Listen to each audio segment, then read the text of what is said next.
everyone. We're just going to wait a couple minutes till everybody gets a chance to join the line.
Good afternoon, everyone. We'll get started in about 1 minute once everybody has a chance to join.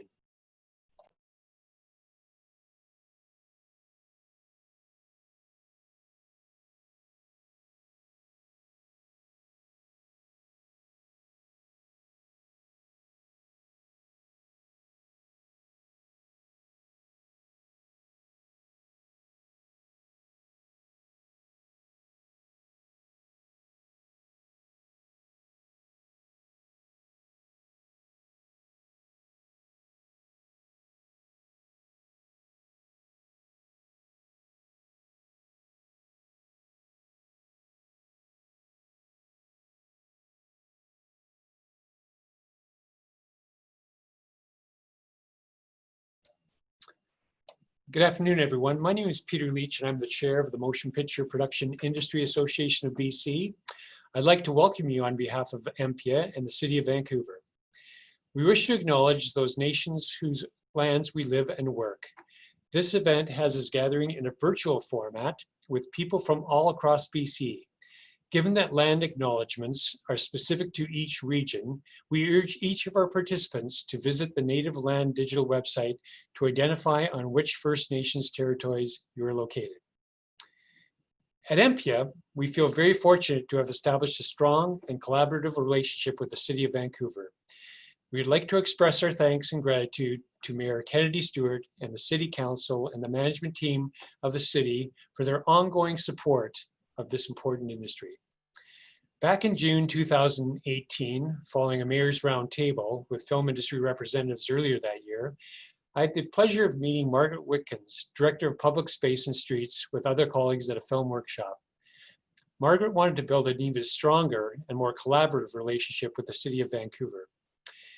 This brought about the formation of the Motion Picture Leadership Group, which comprised of city management, industry representatives, including the valued input of Vancouver Film Commissioner David Shepard and Marnie Orr, BC Film Commissioner representing Creative BC. In August of that year, Margaret announced the hiring of Geoff Teoli as the manager of the film office, which we are all extremely excited about. Geoff, an MBA, has been a location manager for 18 years, then moved on to be the executive director of ActSafe, where we got to directly interact with him as he was part of the board of MPPIA also. With the formation of the Motion Picture Leadership Group under Geoff's leadership, we now have an ongoing engagement with senior management at the city who provide great support to the industry. Geoff also brought on Jodie Shebib as Operations Manager, Film and Special Events Office. Jodie has been a great addition to the team, and she had some great experience as a film liaison member in Richmond. It is my pleasure to introduce our host, Geoff Teoli, Branch Manager of Film and Special Events Office, and Jodie Shebib.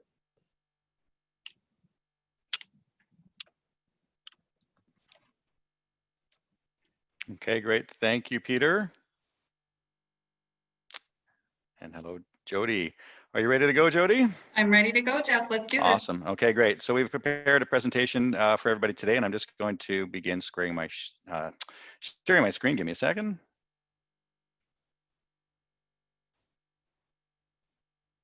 And Jodie, can I just get a nod if you can see the first page of the presentation? Awesome. We are good. Okay. Thank you very much. Okay, before we begin, I would like to first acknowledge that the traditional Indigenous lands that I humbly live, work, and thrive on are the ancestral and unceded homelands of the Musqueam, Squamish, and Tsleil-Waututh peoples. I am grateful to these nations for their generosity towards all who live on these lands. Before we dive in, a couple housekeeping items. We are running a live Q&A for you to submit questions and comments that Jodie and I will be monitoring as we go along. You should see a Q&A tab on your screen to open that dialog box. If we can, we'll try to respond live in writing to the questions as they appear. If you see someone else's post or someone else post a question that you like, you can boost it up by clicking on the thumbs up icon beside the question. If we don't get to your question during the presentation, we will try to get to it during the Q&A in the second half of this town hall. And additionally, you see on the screen now the direct email address for myself and Jodie. If your questions aren't answered today, please feel free to contact either of us after the town hall. And finally, while we are not sharing the slide deck, this town hall is being recorded and will be posted by MPPIA for your review. So without any further delay, let's begin. So today is really about letting you know that we at the City of Vancouver have heard what is being asked of us, and that we're taking action to deliver what the industry needs, which is an increased level of service that enables growth and sustainability today and for decades more to come.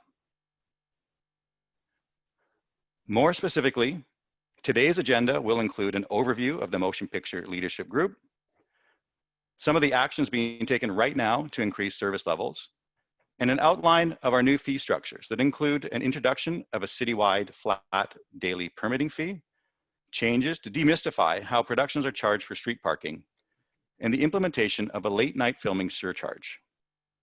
And finally, two major financial incentives that align with our shared values on the importance of reducing impact to both the public and the environment. As Peter already introduced the Motion Picture Leadership Group, I wanted to just dig into a little bit more details. As mentioned, it was formed in late 2019. And its goal, like many similar efforts before, was to respond to the industry's desire for strategic collaboration in recognition of the importance of the industry to the City of Vancouver.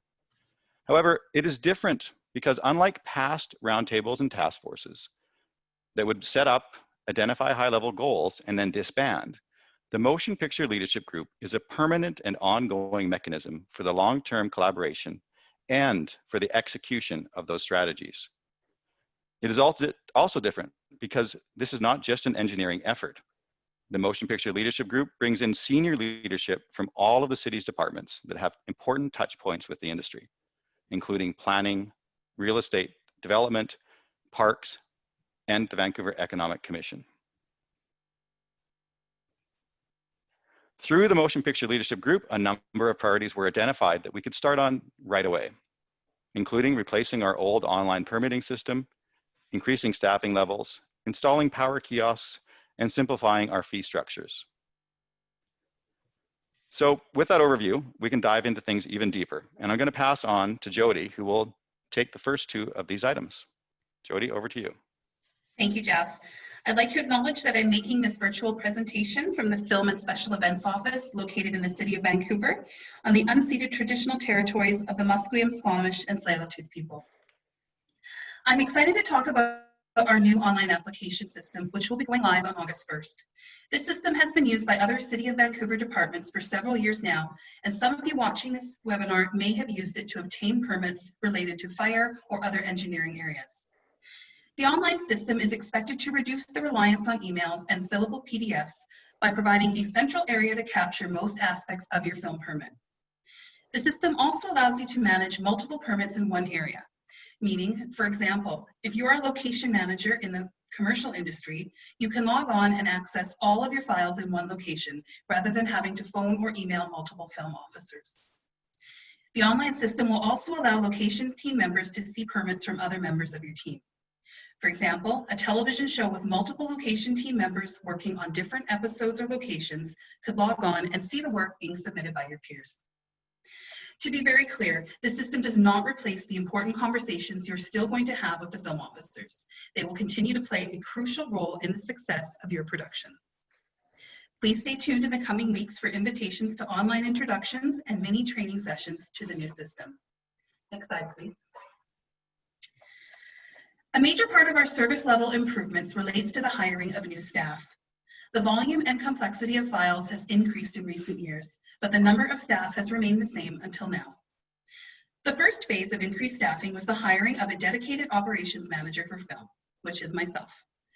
My predecessor was responsible for both film and special events, and you can imagine in a city as large and high profile as Vancouver, his workload was becoming unsustainable. The phase, film and special events branch, now has 2 operation managers, myself focused on film and my colleague Desiree focused on events. We both have experience in either areas and support each other when needed, but our focus on specific areas results in better service for our clients. My role as operation manager includes to be primarily focused on film and television industry matters, to provide support for the film officers with complicated or high stakes files, and to focus on long-term strategic initiatives, including bylaw and policy development. I'll also be liaising with industry professionals and labor organizations and working with business improvement areas on sustainability initiatives for filming in business districts. Secondly, we will be increasing the number of film officers. The increased staffing will allow time for officers to have a more manageable workload in peak seasons, to liaise with community and business improvement associations, to support management with strategic initiatives, and also open availability to attend some tech surveys as well as regular onset check-ins. To be clear, we don't expect that officers will attend all tech surveys or visit all on-location filming. However, the increased staffing will allow for them to attend in some situations. For example, hot areas, particularly complex filming events, and locations where there are a lot of neighborhood concerns. I want to point out that any set visits would be conducted in context of COVID-19 protocols and are highly unlikely to occur in the current COVID environment, but do expect to see a lot more of us on site in the future. As production ramps up again, we also expect that increased staffing levels will provide support to productions as we navigate the additional complexities related to COVID-19. The next staffing announcement is a coordinator position. This position will conduct research on film-related matters, provide input into city policies, practices, and bylaws, assist with communication processes, particularly engagement with citizens and businesses, as well as support management with strategic initiatives, such as bylaw development and community outreach programs. For example, Embers in the downtown east side. Last but certainly not least, we have increased our clerical support with the addition of 1 new clerk. This clerk will be the first point of contact with the industry when applications are made. You may hear from them if your initial information is lacking. The main focus of this position is the financial administration of the film office. Previously, most of the administration related to billing and other financial matters was conducted by the finance department within the city. These duties are now being conducted within our branch. We expect that this will reduce the amount of time between end of filming and receipt of invoices, and also allow for a quicker turnaround for mid-season statement of accounts. Back to you, Geoff. Great, thank you, Jodie. So if any of you have heard me speak on this subject in the past, you will know that helping the industry reduce its reliance on diesel generators is something that I'm very passionate about. So it really excites me to be able to share with you that after over a decade of talking about it, the City of Vancouver has recently begun installing industry-specific power kiosks at commonly used film sites. If you've had the opportunity to work in or around the Vancouver Art Gallery last year, you may have noticed that there are now tie-ins built into the North Plaza. 4 to be exact, a 400 amp connection as well as 3 200 amp connections. And in the coming months, there will be 2 more on the south side of the Vancouver Art Gallery when they complete the renovation of 800 Robson. That will include another 400 amp and another 200 amp connection. Additionally, by the end of 2020, we plan to install 3 more power kiosks around the intersection of Carroll and Pacific Street, an area that sees about 200 days of filming activity per year. And furthermore, over the next 5 years, we plan to install 2 to 4 kiosks per year with the ultimate goal of having a power kiosk within 10 minutes drive of anywhere in the city. So I think this is some pretty amazing work, and I'm very proud to be a part of it. Not only will it help the environment, it'll also help reduce your operating costs, such as fuel and generator rentals.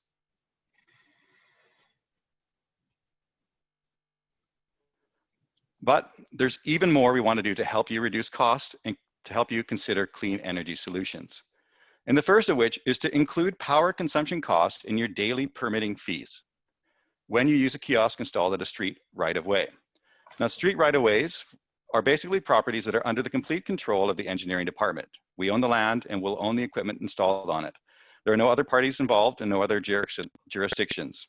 And because of this, we're also the ones who get the energy consumption bill. So rather than pass that on to you directly, we're including them in the daily permit fee. This means that when you plug into one of these types of kiosks, there is no additional charge. The savings on fuel and potentially on generator rentals will be all yours. The next thing I'm really excited to talk to you about is what we're doing to demystify how we charge for street parking. As a location manager, it was always a big guessing game when I needed to budget for parking in the city of Vancouver. There were multiple permit fees, plus variable charges for labor and equipment, trucks, material, the decals on the signs, and overhead from the street administration staff. Often, I couldn't be sure what the charges were going to be until weeks or months after filming. It was very frustrating, especially when an accountant would call me about a surprise invoice that didn't match a PO 6 weeks after wrap. Often I'd be on another project, or worse, trying to get some well-deserved R&R on a tropical beach. And I'm sure many of you have had similar stories related to parking costs. So to ease your pain, we are going to be using a flat fee to charge for the creation, installation, and removal of street usage signs and meter hoodings. These fees will be the same as in our street and traffic bylaw and the same used for construction companies, for example. The $146.13 charge covers all aspects of signage creation, installation, and removal for each filming location. And if there happens to be parking meters at that location, an additional $111.49 will be added to cover the cost of taking those meters offline. Now, the reason for these very precise and to the penny fees is that the fees are subject to an annual inflationary increase approved by our City Council every December. So not only the fees, but also any increases are very transparent and will be announced prior to them being in effect. I do want to clarify one thing, because I'm sure many of you may be asking already. There are still some variable components, actually only one, when it comes to parking, and that's lost meter revenue, if there are meters on the area you're parking at. But that too is transparent. You will know in advance what the costs are. They are written on the meter, and they can be budgeted very accurately before you go film there. But again, there's more that we're doing to help you deal with parking costs. The inset picture may be familiar to many of you. It's the viaduct parking lot on the edge of the downtown core, in close proximity to the Library District, the downtown East Side, and Chinatown, to name a few. This piece of land actually is classified as an engineering street right-of-way. And for the past 10 years, you've been able to pick up a key from my staff at the film branch and park on the site for $1,000 a day. But going forward, there will be no additional charge to park here if you already have a daily film permit. And if that wasn't enough, this lot is in the area of Pacific and Carroll, the same area that we will be installing power kiosks at the end of 2020. So now with all the anticipation and all I've told you about some of the things that we are doing and all of the bonuses that we're including in the daily permit fee, I think it's about time that we tell you what the permit fee is. And for that good news, I'm going to pass back to Jodie. Thanks, Geoff. All right, everyone, here it is. We are charging a daily flat fee of $1,000. We've updated our permit fees to be more all-inclusive. And what I mean by that is that they cover your fee per day, not per location. We have also implemented a $2,000 surcharge for filming outside of curfew hours. These prices reflect impact variables, including staff workload, neighborhood impact, and environmental impact. But these rates can also be reduced in certain scenarios. Next slide, please. Next slide, please. The first scenario that can result in a reduction in fees is the case of ultra-low impact productions. These are the micro productions that have less than 15 people total working, minimal to no parking, no traffic control, no diesel generators, and no curfew extensions. Basically, these are the film productions that you see, but really have no impact to the neighborhood in terms of impacting businesses or residents. In these scenarios, productions would receive an 80% reduction, bringing the daily permit fee regardless of the number of locations, to just $200. Next slide. The next available incentive is the Clean Energy Incentive. This is for productions that can reduce their generator use by at least one, replacing it with one of the City of Vancouver power kiosks, a private tie-in, or other form of alternate clean technology. In this scenario, productions receive a 50% reduction, bringing the daily permit fee, regardless of the number of locations, to $500, down from $1,000. The curfew extension surcharge would be $1,000, down from $2,000. In order to qualify for these reductions, productions must be able to demonstrate that they have replaced at least one generator with clean energy. The incentive is on the honor system with production self-reporting. However, productions may be asked to provide proof of the alternate power in the form of a photo or in person if one of our officers is attending on set. Next slide. These new film fees are more value for the film industry. They include increased service levels, such as less files per officer, which is going to allow more time per file, and an increased on-site presence at tech surveys and site visits. It's going to improve our strategic collaborations with industry and community partners, as well as provide funding for investments such as the kiosk project Geoff spoke of earlier. This upfront pricing will allow productions to better estimate their costs and your purchase orders. And we're also providing financial incentives when you reduce your footprint or use green energy sources. Back to you, Geoff. Great, thank you, Jodie. And let me just advance to the next slide. Okay, so what does this all look like to you in a practical sense? We're gonna apply the new fee structure to a few common scenarios. And I'll explain these three. So we have three scenarios. One is residential filming, one location in one day. The next scenario is a multi-location day, in this case, 3 locations in one day. And the final scenario, similar to the first, is a residential location for one day of filming, but this time it's dusk to dawn, or perhaps the dreaded Fratter Day. In the first scenario, you would require one film activity permit and at least one, but likely 2 street use permits. And at $150 each, you probably would end up having to budget between $300 to $450 for that permit fee.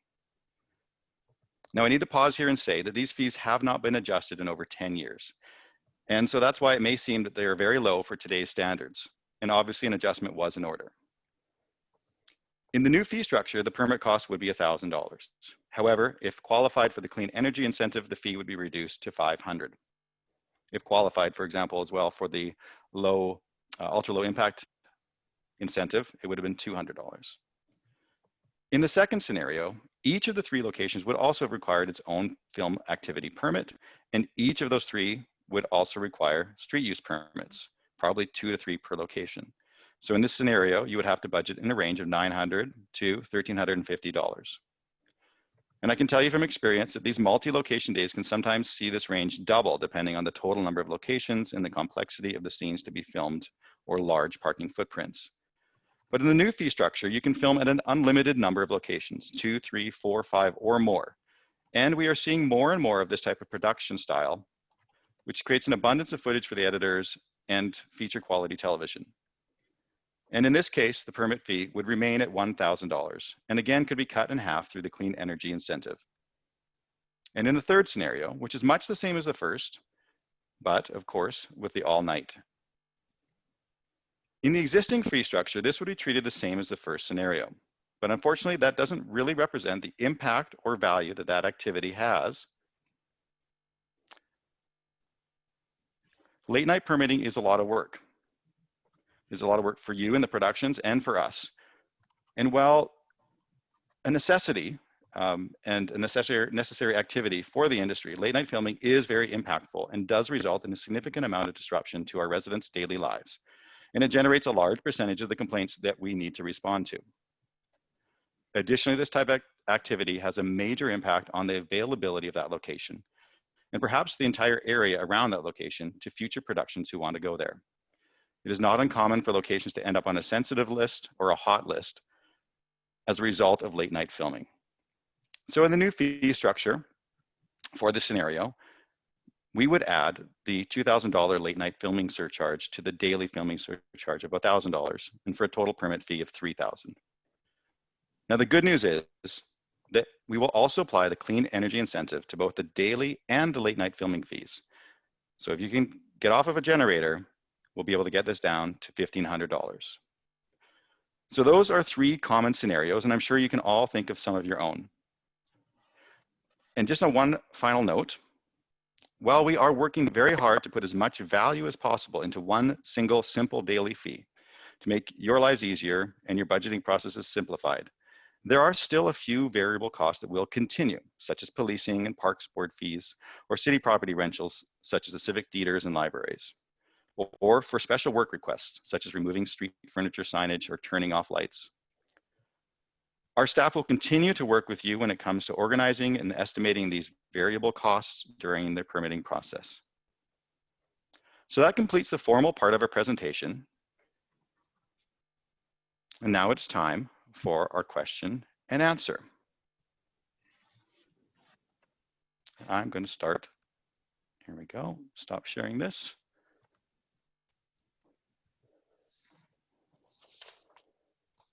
Okay, are we back on? We are. Okay. So to warm them up, I think it's a good time to introduce to you our panel who have been waiting patiently in the wings. We have Kendrie Upton from the DGC-BC and Pete Mitchell from Vancouver Film Studios. And to get things going and warmed up here, I want to actually start by asking both of you a question in the order I introduced you. So Kendrie first, and then Pete. And the question is, through your involvement in the Motion Picture Leadership Group, you have already heard much of what was presented today. But maybe you could take a couple minutes to share your thoughts about the city's new fees and services and how they're relevant to your work or to that of your members and other industry stakeholders. Kendrie. There's a handy little unmute myself button. Normally I have to know how to do that myself.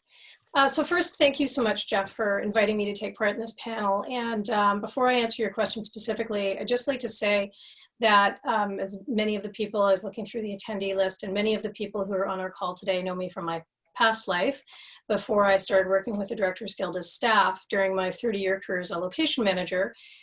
And I spent 16 of those years being our location caucus rep for the DGC. And I have to say that I have never in all that time known us to have a stronger and more effective relationship than the one we have right now with the City of Vancouver. So I thank you for that. Between the hiring of Geoff with a deep and really personal understanding of film in general, and of course locations work specifically, with the hiring of Jodie, who is long known for being super film supportive and a real problem solver initially in Richmond. And then, of course, the creation of the Motion Picture Leadership Group itself, I can just safely say that our relationship with the city is at an all-time high.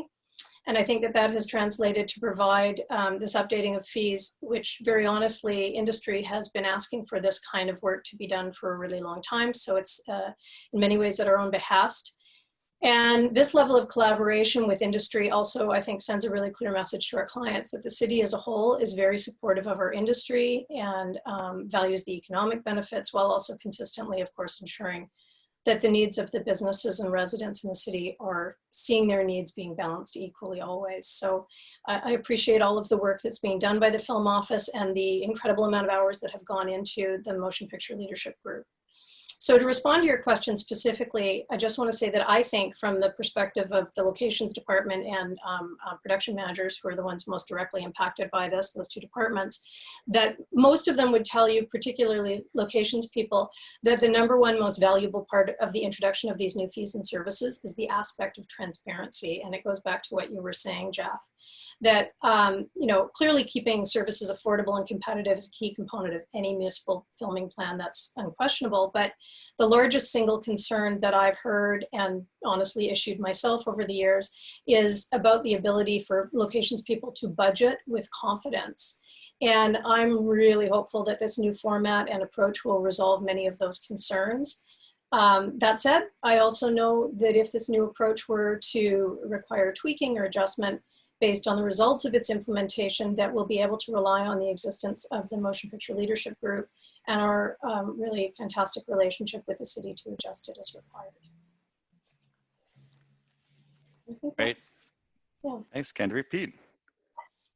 Sure. I'd just like to add that I was involved with the city. I was a film commissioner back in the late 90s, and that as Geoff described, the relationship between the city and the film industry and the province was, it went in fits and starts. So we'd have a meeting, everybody would come out with great intentions, and then it would sort of fade away. And the big change now is we've got an ongoing process with people from multiple departments within the city, not just the film office, so they don't have to then turn around and go and advocate for the industry. You've got industry players plus the city together in a room on an ongoing basis. And as Kendrie said, the relationship has never been better, and I don't think could be better. And it does point to the leadership that Geoff and Jodie have shown as well in the time that they've been there. So in terms of fees and those kinds of changes, as far as I can see, what the industry really wants is value, predictability, certainty, those kinds of things. And the changes that have been described definitely point us in that direction. And so I think that it's a fantastic move forward. Great. Thank you both. I just want to get back to one thing that Kendrie brought up, and I really appreciate you bringing that up, which was that there is ongoing monitoring of this new fee structure and these new strategies through the Motion Picture Leadership Group. So unlike, as I think I mentioned to you, there hasn't been a lot of change in over 10 years, not only to our fees, but to our IT systems and all those type of things. Yeah, so that's a really good point you brought up, Kendrie, that this is now a kind of an ongoing effort, that we're not just going to start and stop. So we've been answering a few other questions that have come through through our Q&A panel in writing, and as you can see, there's one more up here, so I can probably try and answer that live. And then we'll go to some questions that I believe came in through the Zoom registration. So well, I'll just get to this one question that I can see here on the Q&A panel live, which is related to the deconstruction of the Georgia viaducts, which is a really important question for regards to those parking lots and such down there. There's still plans to take them down in the redevelopment of the Northeast Falls Creek neighborhood, and the timeline, though, it is still quite fluid and farther out in the future, far enough out in the future, of course, that we feel comfortable installing the power kiosks there. Ultimately, they will come down, and but we think we have them for, you know, at least a couple of years more, maybe longer, and that's kind of all I can tell you at this point in time. There's a lot that has to happen before those come down. And I don't see any more live questions, so maybe we can jump over to what came in on Zoom.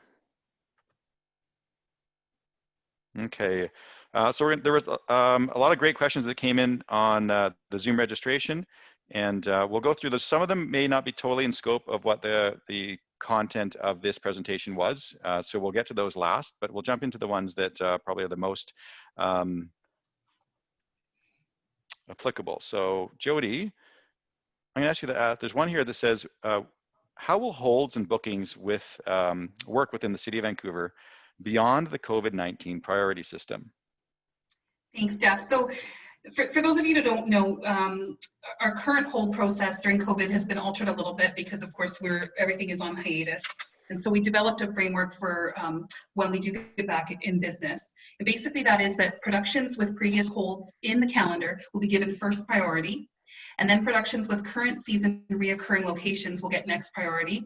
And then after that, we will look at our regular hold and check process. So assuming that's been taken care of, we will be going back to the way that we did it originally.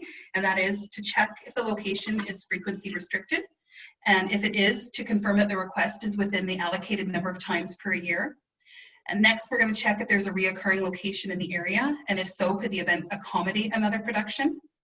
And then finally, it's on a first come, first served basis.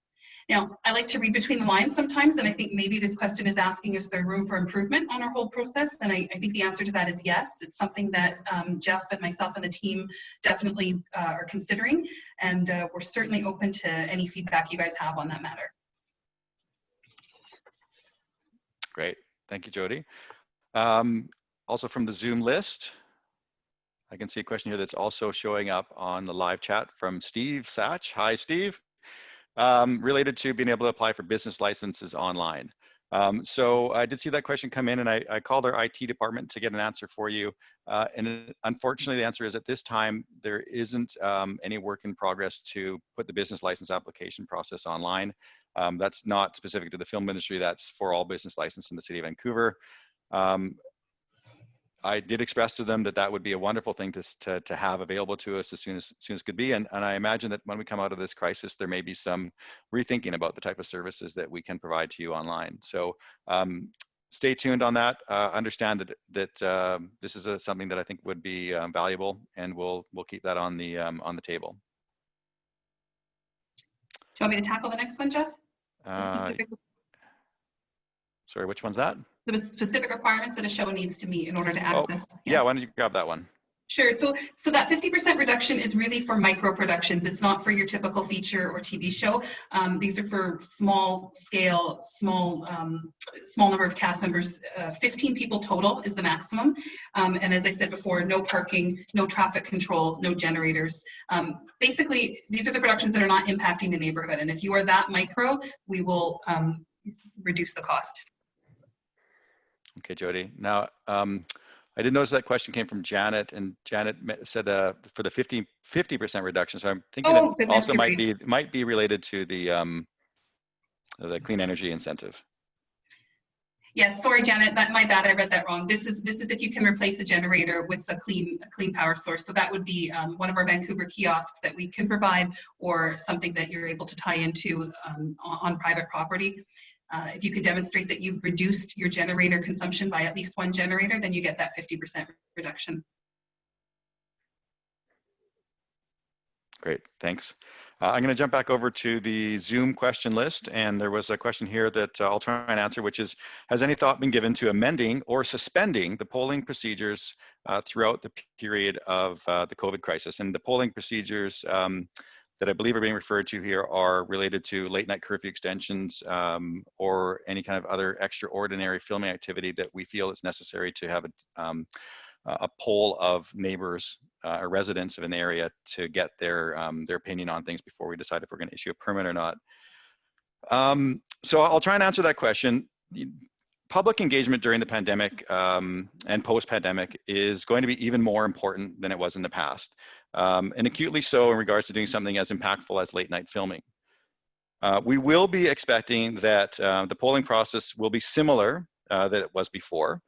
It won't be going away, and it will probably require more time and potentially an alternative way to get that information about the polling, the question, out to the front doors of every resident that's impacted. So it is, obviously it's an evolving situation. We haven't had any requests recently, obviously, for late night filming activity. And although I was happy to mention that we are actually processing film permits for some small productions right now, and have had filming in the past week. So if you have something coming your way where you think that there's going to be a requirement for a late night filming activity or any activity that might have required polling in the past, it will require polling in the future and probably take more time. So make sure you bring that up with the film officer assigned to your project as soon as you know. Okay, going to jump back to I think that's all that we had on the pre-registration. There are some on the pre-registration that aren't quite as in scope for this presentation as related to the City of Vancouver, but we are going to get back to those before the end of the town hall if we can. Tom Tiatico regarding electrical and fire hydrant permits. So Tom, the system that you'd be logging into, and you set up an account for our new online system, which will allow you to access any permits that can be pulled online once you have an account, not just film permits. And I do know for a fact that the fire hydrant permits, the whole fire department actually went through a very similar IT transformation project just before us. So some of those permits are available on the new online application portal. I believe electrical are as well, although I think that that's something that we'll have to check out and get back to you on. I think overall, one of the things that we are trying to do, of course, is to move in a direction where more and more things are online. So hopefully we'll see that soon.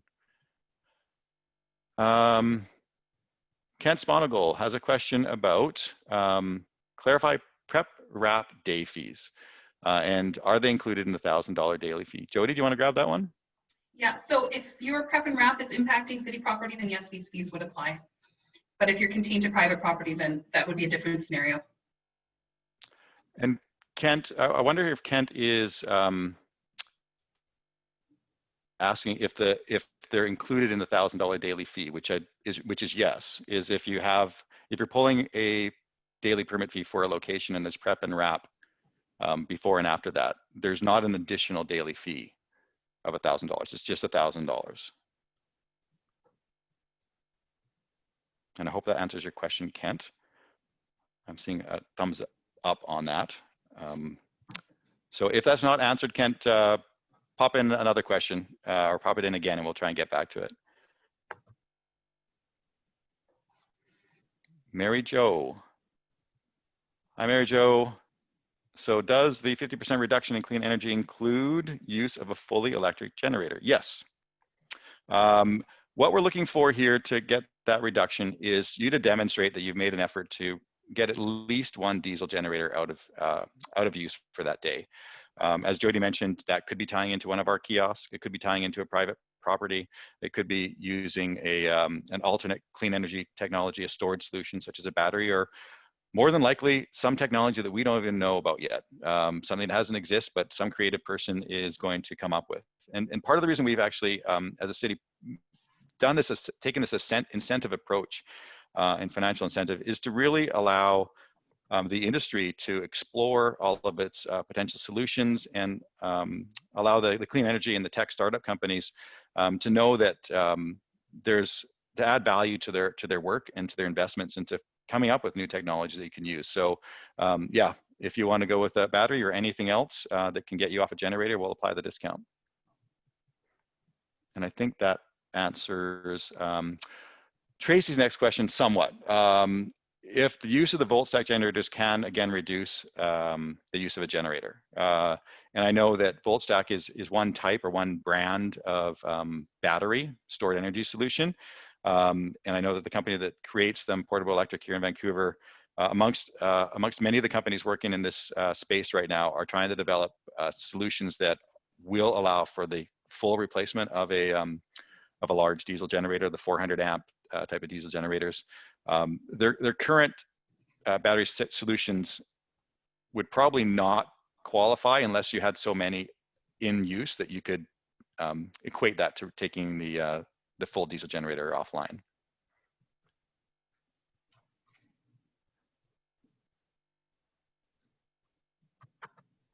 Let's see, and we have Effie, who's cast and traveling across the borders. Okay, we'll get to this one in a little bit because that's out of the City of Vancouver's scope a little. And Rob, hey Rob, great, thanks for another good question here on continuing to gather stats for generator placement. And so what Rob's referring to there is for the last year, I guess since, not quite a year, but since June of 2019, we have been sending out every day to every film production that's come into the City of Vancouver a sheet for them to fill out that tells us what they're doing that day in relation to energy use and generator placements. Rob, that information, and thank you if you've been filling those out, and to everyone who has been filling those out, has been so valuable in us trying to collect data onto where we're going to put future kiosks. And as I mentioned, that this is a 4 or 5 year project for us. We do want to keep collecting that data. It's really important to make sure we know where the energy is needed. And we're layering that on top of maps of other things that we know are going on around the city. So yes, that information will still be collected, and we're continuing to look at ways as well to streamline that information collection process so that we continue to get the information we need to put those kiosks into the correct location. So yes, we'll continue, and please keep filling them out, Rob. Thank you. Javier, is there a map? Yeah. So not yet, Javier, but that will be coming shortly. And a matter of fact, we're working with other stakeholders in the industry to come up with some solutions to that we're quite excited about, that some technology-based solutions that are thinking along the same lines there with you on that, Javier. Zoltan. Huh. Yeah, great questions, Zoltan, regarding whether or not we're going to do any surveys of neighborhoods to gauge enthusiasm for filming returning. And I think this is a really important question, not just for the City of Vancouver, but for every municipality in the region. I will definitely be following up with this and maybe even bringing in our folks at Creative BC to see what we can do. I know that there is a number of surveys and polling that have been going on as part of the COVID crisis, measuring different types of impact. And this is certainly one of the ones that I know that is all on our mind. So thanks for bringing that to our attention again. Okay, and Shauna, question about trailers, including in the energy efficient upgrade. Well, the upgrading of the trailers or any kind of equipment upgrades really is going to be up to the industry. I think that there will definitely be an incentive for production managers and producers to get the most energy efficient equipment they can, especially if that helps them get off of diesel generators. So again, we know when it comes to the development of technology and the investment into clean tech, we are really leaving that up to the experts. That's the industry. That's the people in the clean tech field. What we're trying to develop is policies and incentives to encourage you guys to make those decisions, to make those investments yourselves into your equipment and upgrades. That's why we want to make sure that those savings are yours, those fuel savings are yours, and if you can get off a generator, those generator rental savings are yours. But we do hope that those savings get reinvested into these type of upgrades. Thanks, Shauna. So give a little pause here. I think we've gotten through most of the live questions that were relevant to the City of Vancouver fees and services. So I'm going to move on to some of the other ones. I think we have a little bit of time. And I will say that, so some of the questions that we're going to try and answer now, we'll answer very briefly, but more than likely, more of an in-depth and thorough answer will be available to participants of this town hall at the next town hall meeting hosted by MPPIA, which will be focused a lot on the also on COVID protocols and safety. And although the exact date of that hasn't been announced yet, it is scheduled to happen before the end of June. So please stay tuned on that. All right, so let's get to the live question we have from Effie. Discuss traveling across the borders and opening up the border. Is this something that anybody wants to address today, or should we get to it at the end of the month? Well, maybe, Geoff, it's Peter, maybe I could just address it briefly. Yeah. Certainly, if you've got a work permit that you've got a job in Vancouver, you're allowed to cross the border. But everyone who does come across the border still has to quarantine for 14 days. There's no exceptions to that with respect to the industry and other industries. You know, there's two different things. One is, yes, we've got access to get across the border, but of course we have to quarantine once we're across. Great, thanks, Peter. Okay, so I'm going to go back to the list of questions submitted by our Zoom registrants, and just going to go right to the top of that. There's one regarding I'll read the question in its entirety. Will there be a renewed interest in remote working solutions for film studios? And Pete Mitchell, do you want to grab that one? I guess I'm not really sure what it means, but I think if I am correct, what they're talking about is the office component of the industry, and will there be more people working from home? Absolutely no doubt about that, and that leads to implications for real estate and technology that will unfold as really the entire economy switches to working from home on a more regular basis. Great, thanks. I think, Geoff, another thing that we do is we meet an awful lot, all industry stakeholders, and a lot of that I think is going to happen virtually now on Zoom or whatever other method we use. Mm-hmm. Yeah, the same thing's happening here at the City of Vancouver. So, okay. A question related to probably from a makeup artist. It says, as makeup is closest to set, what protocols will be required moving forward? Will infection controls be required? Does anyone want to respond to that? if not, I feel like I could quickly. And I know that because I've been following along through this as well, and not related to the City of Vancouver, but related to the work that MPPIA is doing, and my old association, Act Safe Safety Association, and Creative BC, who have all been involved in developing safety protocols for COVID. And so definitely controls will be required for a number of different departments, and each one unique to their department's needs.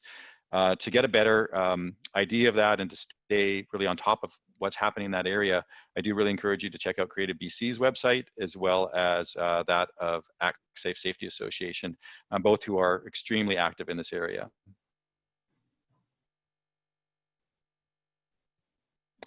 The next one I might ask Kendrie to respond to: responsibilities of locations post-COVID to prevent a second wave, if there is one. So first off, I guess I would just restate that safety planning and the development of COVID-specific safety plans are, of course, the responsibility of the employer. And at the DGC, through all of our discussions and participation in the coalitions and various other conversations that have taken place, we've been clear from the onset through all of this that our members should not be viewed or put into a position to perform duties as COVID police or be seen as a place to deposit the many duties that COVID will create. And I'm sure that the other unions feel exactly the same way about not wanting any one department to have to carry the entire load, particularly as it pertains to things like the difference between light cleaning and sanitization.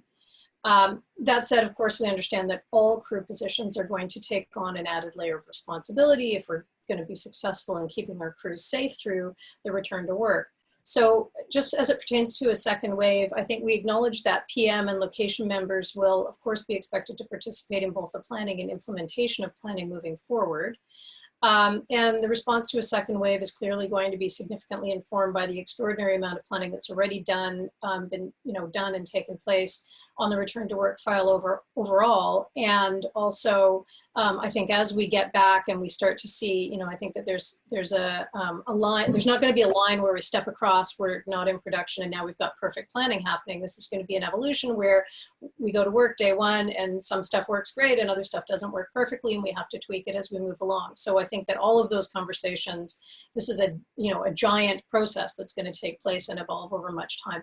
But at the same time, I would say that I'm confident that an industry that regularly takes their crews into locations that present a variety of serious concerns, rooftops, mountains, cliffs, functional facilities, hospitals, things like that, can navigate its way through the challenges that are presented by COVID-19. And I feel pretty confident of that.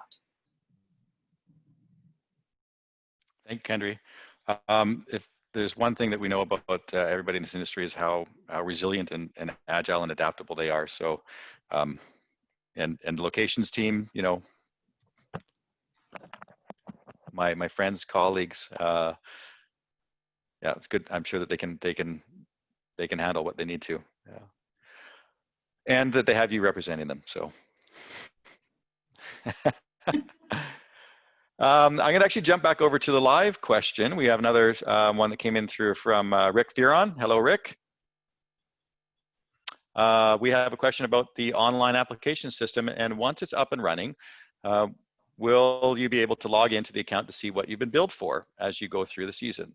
And the short answer to that, Rick, is yes. More than likely, you'll be able to see that before you even go filming, before the permit's even issued. So part of our effort to make all the fees transparent and very simple to budget for is also to make sure that they're visible through the online portal. So I've had a chance to see a sneak peek of some of the features that are coming out in the portal a couple weeks ago related to this, and it was great to see that all the calculations are available to be viewed on that system. And I think the second part of your question was keeping up to date on fees mid-season and episodic television, which I know is also sometimes a bit of a challenge and can get slip through the cracks sometimes. So definitely one of the things that Jodie mentioned was the additional clerical position in their office, which is focused a lot on finance and invoicing. And we think that, we know that how important it is to make sure that we take advantage of having that new position created to keep more up to date on those interim invoices and monitoring things, especially when projects start go on for so long, as a series may. One more question from the Zoom list. Not a City of Vancouver question, but related to sustainability. And I do actually, I should actually stop and I need to apologize because I didn't send the regrets of Marnie Orr from the Creative BC, who was planning on joining us today, but wasn't able to. So I was actually going to send this question over to Marnie to speak to in context of the Real Green initiative.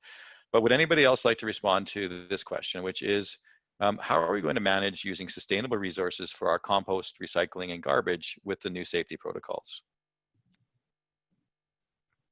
I'll give it a shot. So I'm board member of the Real Green initiative through Creative BC that many people in the industry participate in. And it is of real concern that so many of the discussions involve the word single use. And I think that in the short term, that is going to be people's reaction to this evolving situation. But the bylaws, continue to exist about the way that waste is separated and dealt with, whether it's within the City of Vancouver or elsewhere. So those will still be in place and people will be required to follow them. And then the single use issue is something that I hope is transitional, because we don't want to take 20 steps back on the sustainability side as we move forward through this pandemic. But anyway, my view of it is that we're looking at a short-term return to single use, after which we will develop essentially workarounds and protocols that allow us to get beyond it. Thanks, Pete. Looks like Kendrie, you wanted to add to that? Yeah, I was just going to add, I think, I completely agree with what Pete said, and certainly I think it's been a concern for a lot of people as you're reading through the various plans, that it seems like there's a tendency to table, and for obvious reasons, completely reasonable reasons, to table some of the green and sustainability initiatives in favor of safety. And don't get me wrong, I'm all in favor of safety being the #1 priority. But I also think that there's a balancing here, right? It's true that there may be some increase, and as Pete said, a short-term increase in single use, but I think that there are other areas of green that we're going to make some really big, strides in as a result of this. And I take the example of, look at all of us right here having this meeting digitally, and nobody got in a car to go anywhere. And that could extend to people not having to get on planes. I think we're going to see a lot of reduction in travel, both local and travel for people coming up for meetings. And I also think that paperless is going to be more there's going to be more impetus to go paperless in this moment, when paper represents potentially, something that has to go through multiple hands, than there ever was before as well. So I think we're going to see in the short term, yeah, there may be some cost to this from our sustainability perspective, but there's going to be some gains as well. And hopefully we can hang on to those as we move forward, I mean. Right, thanks, Kendrie. So there was one more question, but it's related to immigration and borders, which I think Peter Leitch addressed earlier on, and there's nothing else available on the Q&A chat. Oh, I spoke too soon. Cole, hi Cole. Let's see, Cole has heard that productions may want to have more crew self-driving to locations and potentially more shuttles due to social distancing measures. Is parking, as parking is already a sore subject in many neighborhoods, do you foresee allowing us to use more parking? Tough question, right? Parking has been a challenge for the industry, and it's certainly, in a city like Vancouver where there's so much densification and not a lot of open land left available.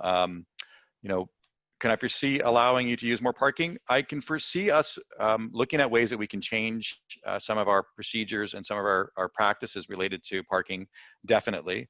In a number of areas, and I think that we will be looking at those on case by case. And so I think we'll see what the industry needs and comes up with, and we'll figure out a way to help you guys get it. That's all I can answer for now, Cole, but if you have any specific thing, feel free to give me an email. And another one popped up. Ms. Kendrie, maybe, it looks like it might be union related, day calls. Will there be a separate protocol for day calls? So what I can tell you is that the bulk of conversations that I've been involved in with regards to day calls and the concerns of people moving from set to set is that people may be utilized in families. So it might be that a person is capped to 2 or 3 shows as opposed to moving around to the whole industry. Ongoing conversation, definitely a concern, but I can tell you that for sure it is something that is being considered by the productions and the safety plans that are being developed. Okay, great. So we're just coming up on 3 o'clock. We're actually, Geoff, sorry, oh, can I sorry. just ask Yeah. can I just ask a follow-up to Cole's question? Mm-hmm. Have you seen any, comprehensive plan for the city of Vancouver to get back into transit? Or, I mean, it's a transit question, I guess, not a city of Vancouver, but I think transit is, something that the, regrowth of the economy hinges on. I just wondered if you had any more insight into that than anybody else. No, unfortunately, I don't have any more insight than anybody else at this point in time, but I think we all do recognize the importance of transit, and hopefully that we can, keep the momentum going that was there, how important it was to the city pre-COVID. And obviously it's always been a interesting and sometimes challenging thing to kind of fit in with the schedules of the film crews. But I know that I saw a number of initiatives when I was location manager to try and get crews to use transit as much as possible. So all I can say on that, Pete, is that, we're going to, cross our fingers that we come out of this crisis and can kind of get things back, forgive the pun, but on track when it comes to transit. Yeah.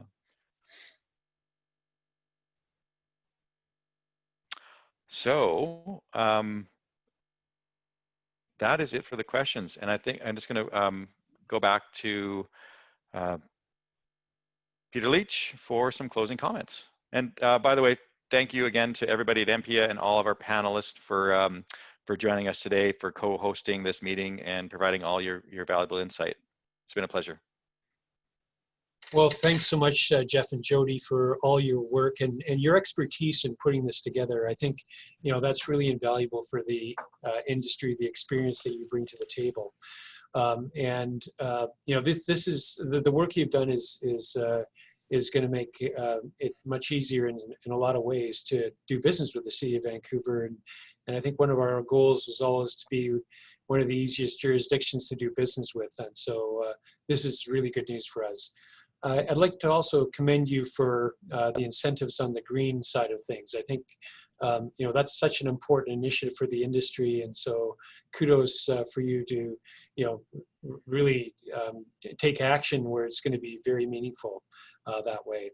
I'd also like to thank our panel for their insights and answering those questions. There's a lot of work being done behind the scenes to make sure that we all have a safe return to work. So, I think we're in good shape, but, keep those questions coming. We are, as Geoff said, going to have another MPPIA roundtable at the end of the month to further answer some questions.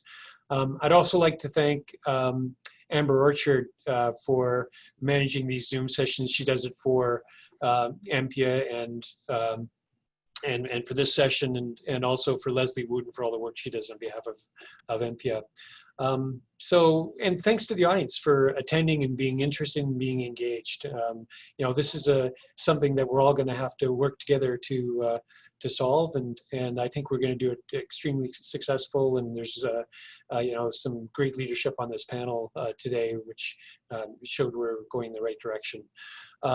Now I'd like to just turn it back to Geoff for some final words. Thanks, Geoff. A little bit of a yo-yo back and forth here. We're going to leave you with a screenshot for a few minutes here, just in case anybody wants to get a hold of us after the meeting. And as a reminder that this was recorded and it will be posted on the MPPIA site and various channels in the coming days. So please keep an eye out for that if you wanted to watch it again or visit any of the information that was presented on the slides. So with that, I'm going to pop up the email addresses for Jodie and I one more time. And thank you, everybody. Have a great weekend. stay healthy, stay safe, and we look forward to seeing you on the streets of Vancouver filming as soon as you can. Bye, everybody. Thanks, guys.